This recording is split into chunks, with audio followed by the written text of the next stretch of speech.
بسم اللہ الرحمن الرحیم۔ شروع خدا کا نام لے کر جو بڑا مہربان نہایت رحم والا ہے۔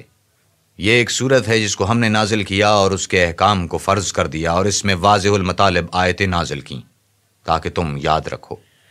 بدکاری کرنے والی عورت اور بدکاری کرنے والا مرد جب ان کی بدکاری ثابت ہو جائے تو دونوں میں سے ہر ایک کو 100 درے مارو، اور اگر تم خدا اور روز آخرت پر ایمان رکھتے ہو تو شرع خدا کے حکم میں تمہیں ان پر ہرگز ترس نہ آئے، اور چاہیے کہ ان کی سزا کے وقت مسلمانوں کی ایک جماعت بھی موجود ہو۔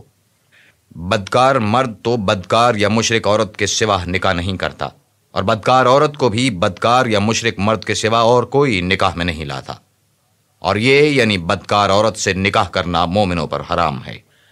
اور جو لوگ پرہیزگار عورتوں کو بدکاری کا عیب لگائیں اور اس پر 4 گواہ نہ لائیں تو ان کو 80 درے مارو، اور کبھی ان کی شہادت قبول نہ کرو، اور یہی بد کردار ہیں۔ ہاں، جو اس کے بعد توبہ کر لیں اور اپنی حالت سنوار لیں تو خدا بھی بخشنے والا مہربان ہے۔ اور جو لوگ اپنی عورتوں پر بدکاری کی تہمت لگائیں اور خود ان کے سوا ان کے گواہ نہ ہوں تو ہر ایک کی شہادت یہ ہے کہ پہلے تو 4 بار خدا کی قسم کھائے کہ بے شک وہ سچا ہے، اور 5ویں بار یہ کہے کہ اگر وہ جھوٹا ہو تو اس پر خدا کی لعنت۔ اور عورت سے سزا کو یہ بات ٹال سکتی ہے کہ وہ پہلے 4 بار خدا کی قسم کھائے کہ بے شک یہ جھوٹا ہے، اور 5ویں دفعہ یوں کہے کہ اگر یہ سچا ہو تو مجھ پر خدا کا غضب نازل ہو۔ اور اگر تم پر خدا کا فضل اور اس کی مہربانی نہ ہوتی تو بہت سی خرابیاں پیدا ہو جاتی، مگر وہ صاحب کرم عمیم ہے، اور یہ کہ خدا توبہ قبول کرنے والا اور حکیم ہے۔ جن لوگوں نے بہتان باندھا ہے تم ہی میں سے ایک جماعت ہے، اس کو اپنے حق میں برا نہ سمجھنا، بلکہ وہ تمہارے لیے اچھا ہے۔ ان میں سے جس شخص نے گناہ کا جتنا حصہ لیا ہے اس کے لیے اتنا ہی وبال ہے، اور جس نے ان میں سے اس بہتان کا بہت بڑا بوجھ اٹھایا ہے اس کو بڑا عذاب ہوگا۔ جب تم نے وہ بات سنی تھی تو مومن مردوں اور عورتوں نے کیوں اپنے دلوں میں نیک گمان نہ کیا، اور کیوں نہ کہا کہ یہ سری طوفان ہے؟ یہ افطرا پرداز اپنی بات کی تصدیق کے لیے 4 گواہ کیوں نہ لائے؟ تو جب یہ گواہ نہیں لا سکے تو خدا کے نزدیک یہی جھوٹے ہیں۔ اور اگر دنیا اور آخرت میں تم پر خدا کا فضل اور اس کی رحمت نہ ہوتی تو جس شغل میں تم منہمک تھے اس کی وجہ سے تم پر بڑا سخت عذاب نازل ہوتا۔ جب تم اپنی زبانوں سے اس کا ایک دوسرے سے ذکر کرتے تھے اور اپنے منہ سے ایسی بات کہتے تھے جس کا تم کو کچھ بھی علم نہ تھا، اور تم اسے ایک ہلکی بات سمجھتے تھے اور خدا کے نزدیک وہ بڑی بھاری بات تھی، اور جب تم نے اسے سنا تھا تو کیوں نہ کہہ دیا کہ ہمیں شایع نہیں کہ ایسی بات زبان پر لائیں۔ پروردگار تو پاک ہے، یہ تو بہت بڑا بہتان ہے۔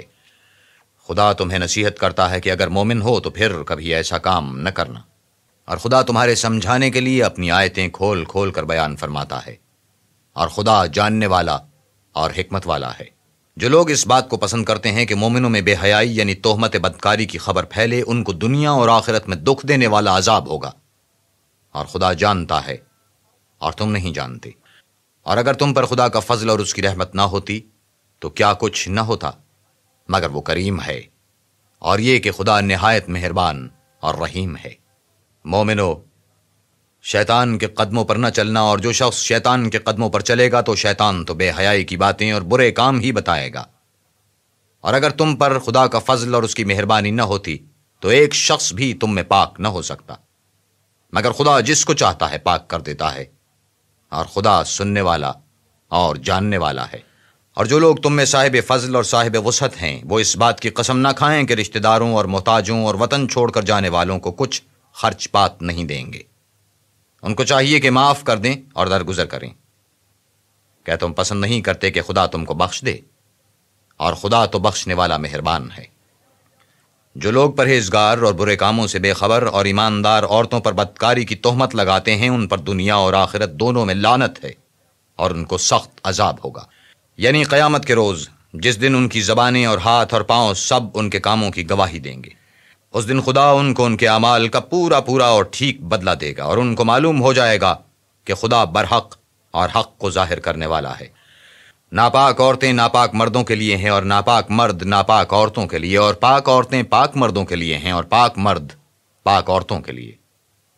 یہ پاک لوگ ان بدگویوں کی باتوں سے بری ہیں، اور ان کے لیے بخشش اور نیک روزی ہے۔ مومنو، اپنے گھروں کے سوا دوسرے لوگوں کے گھروں میں گھر والوں سے اجازت لیے اور ان کو سلام کیے بغیر داخل نہ ہوا کرو، یہ تمہارے حق میں بہتر ہے، اور ہم نصیحت اس لیے کرتے ہیں کہ شاید تم یاد رکھو۔ اگر تم گھر میں کسی کو موجود نہ پاؤ تو جب تک تم کو اجازت نہ دی جائے اس میں مت داخل ہو، اور اگر یہ کہا جائے کہ اس وقت لوٹ جاؤ تو لوٹ جایا کرو، یہ تمہارے لیے بڑی پاکیزہ بات ہے، اور جو کام تم کرتے ہو خدا سب جانتا ہے۔ ہاں، اگر تم کسی ایسے مکان میں جاؤ جس میں کوئی نہ بستا ہو اور اس میں تمہارا اسباب رکھا ہو تو تم پر کچھ گناہ نہیں، اور جو کچھ تم ظاہر کرتے ہو اور جو پوشیدہ کرتے ہو خدا کو سب معلوم ہے۔ مومن مردوں سے کہہ دو کہ اپنی نظریں نیچی رکھا کریں اور اپنی شرمگاہوں کی حفاظت کیا کریں، یہ ان کے لیے بڑی پاکیزگی کی بات ہے، اور جو کام یہ کرتے ہیں خدا ان سے خبردار ہے۔ اور مومن عورتوں سے بھی کہہ دو کہ وہ بھی اپنی نگاہیں نیچی رکھا کریں اور اپنی شرمگاہوں کی حفاظت کیا کریں، اور اپنی آرائش یعنی زیور کے مقامات کو ظاہر نہ ہونے دیا کریں مگر جو اس میں سے کھلا رہتا ہو، اور اپنے سینوں پر اوڑھنیاں اوڑھے رہا کریں، اور اپنے خاوند اور باپ اور خسر اور بیٹوں اور خاوند کے بیٹوں اور بھائیوں اور بھتیجوں اور بھانجوں اور اپنی ہی قسم کی عورتوں اور لونڈیوں غلاموں کے سوا، نیز ان خدام کے جو عورتوں کی خواہش نہ رکھیں یا ایسے لڑکوں کے جو عورتوں کے پردے کی چیزوں سے واقف نہ ہوں۔ غرض ان لوگوں کے سوا کسی پر اپنی زینت اور سنگھار کے مقامات کو ظاہر نہ ہونے دیں، اور اپنے پاؤں ایسے طور سے زمین پر نہ ماریں کہ جھنکار کانوں میں پہنچے اور ان کا پوشیدہ زیور معلوم ہو جائے۔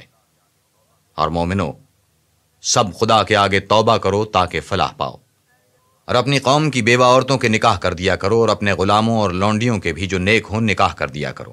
اگر وہ مفلس ہوں گے تو خدا ان کو اپنے فضل سے خوشحال کر دے گا، اور خدا بہت وسعت والا اور سب کچھ جاننے والا ہے۔ اور جن کو بیاہ کا مقدور نہ ہو وہ پاک دامنی کو اختیار کیے رہیں یہاں تک کہ خدا ان کو اپنے فضل سے غنی کر دے۔ اور جو غلام تم سے مکاتبت چاہیں، اگر تم ان میں صلاحیت اور نیکی پاؤ تو ان سے مکاتبت کر لو، اور خدا نے جو مال تم کو بخشا ہے اس میں سے ان کو بھی دو۔ اور اپنی لونڈیوں کو اگر وہ پاک دامن رہنا چاہیں تو بے شرمی سے دنیاوی زندگی کے فوائد حاصل کرنے کے لیے بدکاری پر مجبور نہ کرنا، اور جو ان کو مجبور کرے گا تو ان بیچاریوں کے مجبور کیے جانے کے بعد خدا بخشنے والا مہربان ہے۔ اور ہم نے تمہاری طرف روشن آیتیں نازل کی ہیں، اور جو لوگ تم سے پہلے گزر چکے ہیں ان کی خبریں اور پرہیزگاروں کے لیے نصیحت۔ خدا آسمانوں اور زمین کا نور ہے، اس کے نور کی مثال ایسی ہے کہ گویا ایک طاق ہے جس میں چراغ ہے، اور چراغ ایک قندیل میں ہے، اور قندیل ایسی شفاف ہے کہ گویا موتی کا سا چمکتا ہوا تارا ہے۔ اس میں ایک مبارک درخت کا تیل جلایا جاتا ہے، یعنی زیتون، کہ نہ مشرق کی طرف ہے نہ مغرب کی طرف۔ ایسا معلوم ہوتا ہے کہ اس کا تیل خاگ اسے نہ بھی چھوئے جلنے کو تیار ہے۔ بڑی روشنی پر روشنی ہو رہی ہے۔ خدا اپنے نور سے جس کو چاہتا ہے سیدھی راہ دکھاتا ہے، اور خدا جو مثالیں بیان فرماتا ہے تو لوگوں کے سمجھانے کے لیے، اور خدا ہر چیز سے واقف ہے۔ وہ قندیل ان کے گھروں میں ہے جن کے بارے میں خدا نے ارشاد فرمایا ہے کہ بلند کیے جائیں اور وہاں خدا کے نام کا ذکر کیا جائے، اور ان میں صبح شام اس کی تسبیح کرتے رہیں۔ یعنی ایسے لوگ جن کو خدا کے ذکر اور نماز پڑھنے اور زکوٰۃ دینے سے نہ سوداگری غافل کرتی ہے نہ خرید و فروخت۔ وہ اس دن سے جب دل خوف اور گھبراہٹ کے سبب الٹ جائیں گے اور آنکھیں اوپر چڑھ جائیں گی ڈرتے ہیں، تاکہ خدا ان کو ان کے عملوں کا بہت اچھا بدلہ دے اور اپنے فضل سے زیادہ بھی عطا کرے، اور خدا جس کو چاہتا ہے بے شمار رزق دیتا ہے۔ اور جن لوگوں نے کفر کیا ان کے اعمال کی مثال ایسی ہے جیسے میدان میں ریت کہ پیاسا اس سے پانی سمجھے، یہاں تک کہ جب اس کے پاس آئے تو اسے کچھ بھی نہ پائے، اور خدا ہی کو اپنے پاس دیکھے تو وہ اسے اس کا حساب پورا پورا چکا دے، اور خدا جلد حساب کرنے والا ہے۔ یا ان کے اعمال کی مثال ایسی ہے جیسے دریائے عمیق میں اندھیرے جس پر لہر چڑھی چلی آتی ہو اور اس کے اوپر اور لہر آ رہی ہو اور اس کے اوپر بادل ہو، غرض اندھیرے ہی اندھیرے ہوں، ایک پر ایک چھایا ہوا، جب اپنا ہاتھ نکالے تو کچھ نہ دیکھ سکے، اور جس کو خدا روشنی نہ دے اس کو کہیں بھی روشنی نہیں مل سکتی۔ کیا تم نے نہیں دیکھا کہ جو لوگ آسمانوں اور زمین میں ہیں خدا کی تسبیح کرتے رہتے ہیں، اور پر پھیلائے ہوئے جانور بھی، اور سب اپنی اپنی نماز اور تسبیح کے طریقے سے واقف ہیں، اور جو کچھ وہ کرتے ہیں سب خدا کو معلوم ہے۔ اور آسمان اور زمین کی بادشاہی خدا ہی کے لیے ہے، اور خدا ہی کی طرف لوٹ کر جانا ہے۔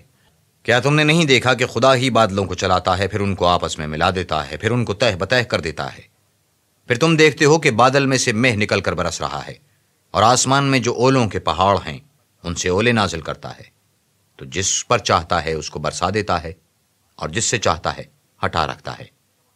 اور بادل میں جو بجلی ہوتی ہے اس کی چمک آنکھوں کو خیرہ کر کے بینائی کو اچ کے لیے جاتی ہے۔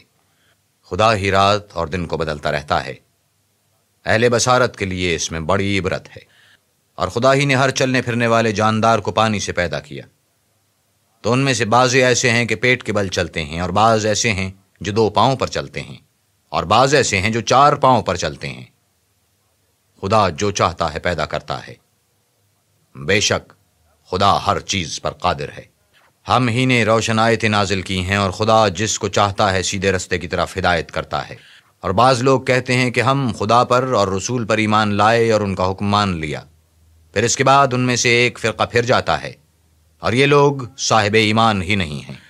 اور جب ان کو خدا اور اس کے رسول کی طرف بلایا جاتا ہے تاکہ رسول خدا ان کا قضیہ چکا دیں، تو ان میں سے ایک فرقہ منہ پھیر لیتا ہے، اور اگر معاملہ حق ہو اور ان کو پہنچتا ہو تو ان کی طرف مطیع ہو کر چلے آتے ہیں۔ کیا ان کے دلوں میں بیماری ہے یا یہ شک میں ہیں، یا ان کو یہ خوف ہے کہ خدا اور اس کا رسول ان کے حق میں ظلم کریں گے؟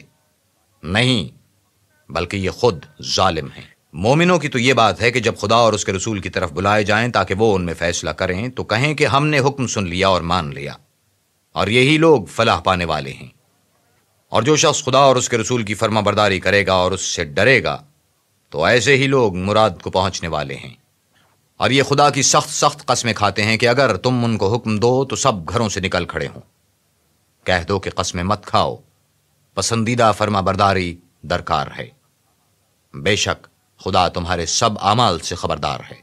کہہ دو کہ خدا کی فرما برداری کرو اور رسول خدا کے حکم پر چلو۔ اگر منہ موڑو گے تو رسول پر اس چیز کا ادا کرنا ہے جو ان کے ذمے ہے، اور تم پر اس چیز کا ادا کرنا ہے جو تمہارے ذمے ہے۔ اور اگر تم ان کے فرمان پر چلو گے تو سیدھا رستہ پالو گے، اور رسول کے ذمے تو صاف صاف احکام خدا کا پہنچا دینا ہے۔ جو لوگ تم میں سے ایمان لائے اور نیک کام کرتے رہے، ان سے خدا کا وعدہ ہے کہ ان کو ملک کا حاکم بنا دے گا، جیسا ان سے پہلے لوگوں کو حاکم بنایا تھا، اور ان کے دین کو جسے اس نے ان کے لیے پسند کیا ہے مستحکم و پائیدار کرے گا، اور خوف کے بعد ان کو امن بخشے گا۔ وہ میری عبادت کریں گے اور میرے ساتھ کسی چیز کو شریک نہ بنائیں گے۔ اور جو اس کے بعد کفر کرے تو ایسے لوگ بد کردار ہیں۔ اور نماز پڑھتے رہو اور زکوٰۃ دیتے رہو اور پیغمبر خدا کے فرمان پر چلتے رہو تاکہ تم پر رحمت کی جائے۔ اور ایسا خیال نہ کرنا کہ کافر لوگ ہم کو زمین میں مغلوب کر دیں گے، یہ جا ہی کہاں سکتے ہیں، ان کا ٹھکانہ دوزخ ہے اور وہ بہت برا ٹھکانہ ہے۔ مومنو، تمہارے غلام، لونڈیاں اور جو بچے تم میں سے بلوغ کو نہیں پہنچے 3 دفعہ یعنی 3 اوقات میں تم سے اجازت لیا کریں۔ ایک تو نماز صبح سے پہلے، اور دوسرے گرمی کی دوپہر کو جب تم کپڑے اتار دیتے ہو، اور تیسرے عشاء کی نماز کے بعد۔ یہ 3 وقت تمہارے پردے کے ہیں، ان کے آگے پیچھے یعنی دوسرے وقتوں میں نہ تم پر کچھ گناہ ہے اور نہ ان پر کہ کام کاج کے لیے ایک دوسرے کے پاس آتے رہتے ہو۔ اس طرح خدا اپنی آیتیں کھول کھول کر بیان فرماتا ہے، اور خدا بڑا علم والا اور بڑا حکمت والا ہے۔ اور جب تمہارے لڑکے بالغ ہو جائیں تو ان کو بھی اسی طرح اجازت لینی چاہیے جس طرح ان سے اگلے یعنی بڑے آدمی اجازت حاصل کرتے رہے ہیں۔ اس طرح خدا تم سے اپنی آیتیں کھول کھول کر بیان فرماتا ہے، اور خدا جاننے والا اور حکمت والا ہے۔ اور بڑی عمر کی عورتیں جن کو نکاح کی توقع نہیں رہی اور وہ کپڑے اتار کر سر ننگا کر لیا کریں، تو ان پر کچھ گناہ نہیں، بشرطے کہ اپنی زینت کی چیزیں نہ ظاہر کریں، اور اگر اس سے بھی بچیں تو یہ ان کے حق میں بہتر ہے، اور خدا سنتا جانتا ہے۔ نہ تو اندھے پر کچھ گناہ ہے اور نہ لنگڑے پر اور نہ بیمار پر اور نہ خود تم پر کہ اپنے گھروں سے کھانا کھاؤ یا اپنے باپوں کے گھروں سے یا اپنی ماؤں کے گھروں سے یا بھائیوں کے گھروں سے یا اپنی بہنوں کے گھروں سے یا اپنے چچاؤں کے گھروں سے یا اپنی پھپھیوں کے گھروں سے یا اپنے ماموؤں کے گھروں سے یا اپنی خالاؤں کے گھروں سے یا اس گھر سے جس کی کنجیاں تمہارے ہاتھ میں ہوں یا اپنے دوستوں کے گھروں سے، اور اس کا بھی تم پر کچھ گناہ نہیں کہ سب مل کر کھانا کھاؤ یا جدا جدا۔ اور جب گھروں میں جایا کرو تو اپنے گھر والوں کو سلام کیا کرو، یہ خدا کی طرف سے مبارک اور پاکیزہ تحفہ ہے۔ اس طرح خدا اپنی آیتیں کھول کھول کر بیان فرماتا ہے تاکہ تم سمجھو۔ مومن تو وہ ہیں جو خدا پر اور اس کے رسول پر ایمان لائے، اور جب کبھی ایسے کام کے لیے جو جمع ہو کر کرنے کا ہو پیغمبر خدا کے پاس جمع ہوں تو ان سے اجازت لیے بغیر نہیں چلے جاتے۔ اے پیغمبر، جو لوگ تم سے اجازت حاصل کرتے ہیں وہی خدا پر اور اس کے رسول پر ایمان رکھتے ہیں۔ سو جب یہ لوگ تم سے کسی کام کے لیے اجازت مانگا کریں تو ان میں سے جسے چاہا کرو اجازت دے دیا کرو، اور ان کے لیے خدا سے بخشش مانگا کرو۔ کچھ شک نہیں کہ خدا بخشنے والا مہربان ہے۔ مومنو، پیغمبر کے بلانے کو ایسا خیال نہ کرنا جیسا تم آپس میں ایک دوسرے کو بلاتے ہو۔ بے شک خدا کو وہ لوگ معلوم ہیں جو تم میں سے آنکھ بچا کر چل دیتے ہیں۔ تو جو لوگ ان کے حکم کی مخالفت کرتے ہیں ان کو ڈرنا چاہیے کہ ایسا نہ ہو کہ ان پر کوئی آفت پڑ جائے یا تکلیف دینے والا عذاب نازل ہو۔ دیکھو، جو کچھ آسمانوں اور زمین میں ہے سب خدا ہی کا ہے۔ جس طریق پر تم ہو وہ اسے جانتا ہے، اور جس روز لوگ اس کی طرف لوٹائے جائیں گے تو جو عمل وہ کرتے رہے وہ ان کو بتا دے گا، اور خدا ہر چیز سے واقف ہے۔